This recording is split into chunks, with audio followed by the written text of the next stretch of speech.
Hello everyone! In the beginning of episode 17, we see the medical staff undergoing training related to fire rescue. The first step involves teaching them how to climb a ladder. For safety reasons, each firefighter is paired with a medical staff member. As the teams are formed when it's Dr. Su's turn, Jiang hesitates a bit before mentioning Mr. Song's name. However, instead of going himself, Song asks one of his fellow firefighters to team up with Su. He pretends that he just twisted his ankle, but none of his acting works. Captain Song's glare was enough and he had to team up with Su. Now, all the team members head to the top of a building, where they quickly attach the doctors to a safety rope and instruct them to descend the ladder as quickly as possible. Su Qin's physical training was excellent, and she completed the task quickly, impressing both Song and Jiang. In contrast, some members of the other teams had a fear of heights and descended the ladder hesitantly, trembling as they went down. One of them even started to cry, which, while concerning, struck one of the firefighters as quite cute. Meanwhile, Song turned to Jiang at the sight and said, "I know exactly what's on your mind. So from now on, don't team up with her." After that, Song and Dr. Su meet in the gym, where she is running on the treadmill.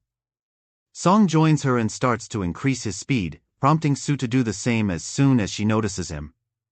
As Song continues to pick up speed, Su matches his pace. Frustrated, she asks, "Why didn't you team up with me today? If you want to avoid me, just tell me straight." Song replies, "I did it because when people see us together, they start gossiping. And their attention shifts from training to us. There's no other reason, and I don't want to avoid you," and realizing that she is running so fast out of anger, he stops her treadmill. Although Song was very caring, he often didn't express it to Su. As Su tries to leave, she suddenly feels a cramp from running so fast. Song follows her, gently helps her sit down, and starts to take off her shoe to massage her leg. At that moment, Dr. Su was in considerable discomfort, and Song was trying his best to provide relief as quickly as possible. Suddenly, they noticed a group of firefighters watching them, looking as if they were in the middle of a romantic movie. As Song stared at them, they realized what was happening and quickly returned to their workouts, though they were more focused on watching the two of them than on exercising. Feeling embarrassed, Song decided to leave the gym, and Su also felt a rush of embarrassment. She quickly tried to escape as well. Then we see Yitzi, who has secured a part-time job at a prestigious art gallery thanks to Chen's recommendation. Chen himself visits the gallery, and Yitzi thanks him, mentioning that she is also earning a good commission there. Just then, the gallery owner arrives and becomes very excited upon seeing Chen. He expresses a strong desire to meet Chen, chat with him, and show him around the gallery, hoping that Chen might consider investing. However, Chen firmly declines the offer. Chen tells the gallery owner not to waste his precious time and that the guide girl will show him around. The boss looks at them oddly and leaves them alone. After that, Chen tells Yitzi to leave as well. As Yitzi finishes her work and is about to leave, the boss calls her over for a special protocol. He sits her down and asks, "How do you know Chen? I heard his secretary recommended you for this job." Yitzi explains, "I used to work for his friend Bar, and that's all I know about him. He kindly helped me get this job." The boss insists, "You should meet Chen outside and thank him by inviting him to dinner. I'll pay for it. Try to get closer to him." However, Yitzi firmly replies, "I'm not interested in any of that." Yitzi says this and heads back to her university. Meanwhile, we see a scene at the rescue station. While taking a walk at night, Su spots Song's dog. When she learns that he named his dog Meng, she is initially surprised but soon begins to bond with the dog. She remarks, "Look, we became friends so quickly. He's sweet, just like me." Song responds, "Your surnames are both Meng, right? That's why you two are like family, that's how you became friends." Su, annoyed by his teasing, shouts at him from behind, but Song just enjoys the moment and walks on. Then, we see a bus driving through the night, highlighting a different scene. There were many families on the bus, including children, when suddenly the bus had an accident. The fire alarm rang at the rescue station at night, and this was the first emergency call for Dr. Su and her team. They quickly got ready and headed to the scene. At that moment, the scene of the accident is shown. The bus was balanced at a precarious point. If it moved even slightly, it would fall into the ravine. At that point, one passenger helped everyone and managed to safely evacuate many passengers from the bus one by one. However, a few people were still inside, including the hero, when the bus fell into the ravine. By the time the firefighters arrived, they realized that there were still some passengers trapped inside the bus that had fallen below. They descended to carry out the mission, while Dr. Sue and her medical team got to work. They checked all the injured passengers. The firefighters went down into the ravine and began searching the bus. They found 2 or 3 passengers whom they lifted up using a stretcher. But there was one girl who was extremely worried. Her friend was the hero who had helped everyone on the bus. While everyone else had been rescued, he was nowhere to be seen. The girl informed the firefighters that her friend was still down in the ravine. She said he was wearing a cap and a gray shirt. Hearing this, Song ordered all the firefighters to search for him in the ravine and look everywhere for him. After a while, they finally spotted his cap, but it was very dark there.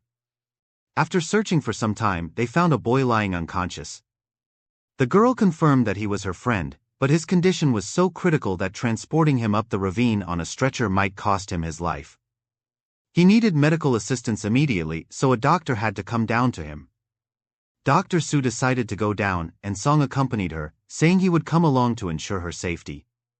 Both of them descended into the ravine using ropes and reached the patient. Dr. Sue set up an IV drip for him and gave him some injections, after which he regained consciousness. She began asking him about the accident, making him describe the entire scene. This was actually a way to keep him engaged so that he wouldn't lose consciousness again, as it could be life-threatening for him.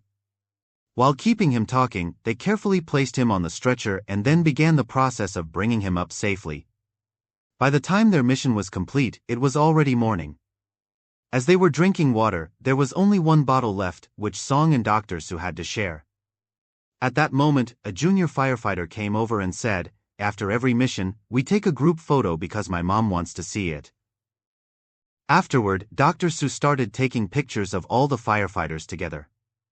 After every mission, the team felt a sense of relief and satisfaction, as they were the real-life heroes. While Dr. Sue was taking photos of everyone, her eyes were only on Song, and Song was also constantly glancing back at Sue.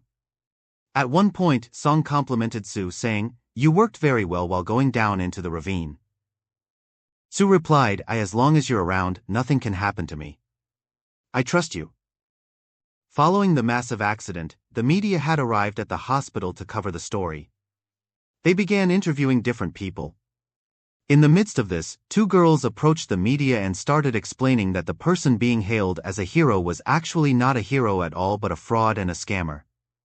At the same time, we see that a media team had also arrived at the fire rescue station. Officer Lee mentioned that no one else but Song should give the media briefing. Song was camera shy and initially refused, but Lee insisted, saying that it would give him publicity and could lead to a promotion. However, at the last moment, Song couldn't speak in front of the media and instead took them inside to Dr. Sue, saying, "She saved many lives on the spot, so please interview her." At this point, Jung understood everything. He said to Song, "I know why you did this. 'Cause you wanted to prove to everyone that Sue wasn't there just because of her family connections, but because she was a real hero." Song was surprised that Jung had understood him so well. In the meantime, they also received the news that the boy everyone was calling a hero was actually a con man who had scammed many girls through fake love affairs. As Lee and Song discussed this, Dr. Sue noticed them talking. Every time Sue saw them together, she felt a sharp pang of jealousy, and it was clearly visible on her face. Lee, noticing this, remarked, "What kind of girl is she?"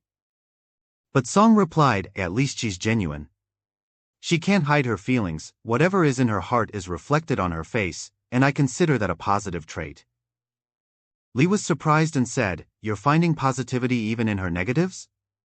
If you like her so much, why don't you just make her your girlfriend?" Saying this, Lee walked away, leaving Song thoughtful. And that's where this part ends. Thank you for watching, stay connected, and bye-bye.